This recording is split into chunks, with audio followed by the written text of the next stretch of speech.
Presented by Lakshmi Music Star.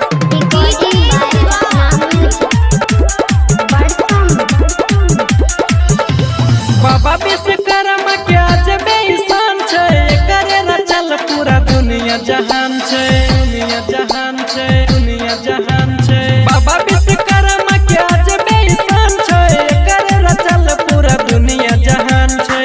एकरे कृपा से चले बस गाड़ी, पूजे छे दुनिया के सब नर नारी। सब मिलके बोले बाबा विश्वकर्मा जिंदाबाद। छेनी हथौड़ा जिंदाबाद, जिंदाबाद जिंदाबाद। कचिया खुरपी जिंदाबाद, जिंदाबाद जिंदाबाद। ट्रैक्टर गैरेज जिंदाबाद, जिंदाबाद जिंदाबाद। बोलो बोलो बाबा विश्वकर्मा की। छेनी हथौड़ा जिंदाबाद, कचिया खुरपी जिंदाबाद। छेनी हथौड़ा जिंदाबाद, कचिया खुरपी जिंदाबाद। बाबा विश्वकर्मा के कृपा से कोई न है छे नाराज। छेनी हथौड़ा जिंदाबाद, कचिया खुरपी जिंदाबाद। गोली बंदूक जिंदाबाद, कचिया खुरपी जिंदाबाद। अभी आप सुन रहे हैं लक्ष्मी म्यूजिक स्टार की शानदार प्रस्तुति। चलो ना बाबा विश्वकर्मा के भैया पूजा करैले।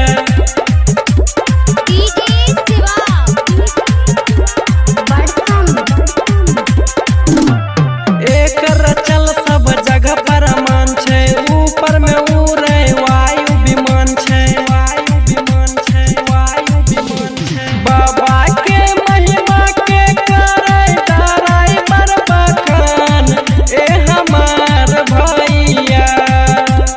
करा सब मिले बाबा के गुणगान, ए हमार भैया, ए हमार भैया, ए हमार भैया। बोलो बाबा विश्वकर्मा के हथियार जिंदाबाद। बंदूक गोली जिंदाबाद, जिंदाबाद जिंदाबाद। बुलेट कार जिंदाबाद, जिंदाबाद जिंदाबाद। बाबा विश्वकर्मा की जय। छेनी हथौड़ा जिंदाबाद, कचिया खुरपी जिंदाबाद। छेनी हथौड़ा जिंदाबाद, कचिया खुरपी जिंदाबाद। अभी आप सुन रहे हैं लक्ष्मी म्यूजिक स्टार की शानदार प्रस्तुति।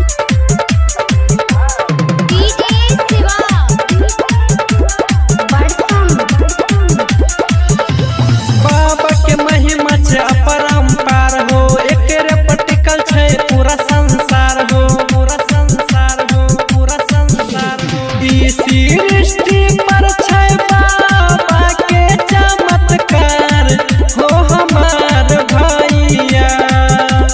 ई सृष्टि पर छे बाबा के चमत्कार, हो हमार भैया, हो हमार भैया, हो हमार भैया। श्रीकांत मन के सुन सब ये समावा। छेनी हथौड़ा, छेनी हथौड़ा, छेनी हथौड़ा जिंदाबाद, कचिया खुरपी जिंदाबाद। छेनी हथौड़ा जिंदाबाद, कचिया खुरपी जिंदाबाद। Presented by Lakshmi Music Star.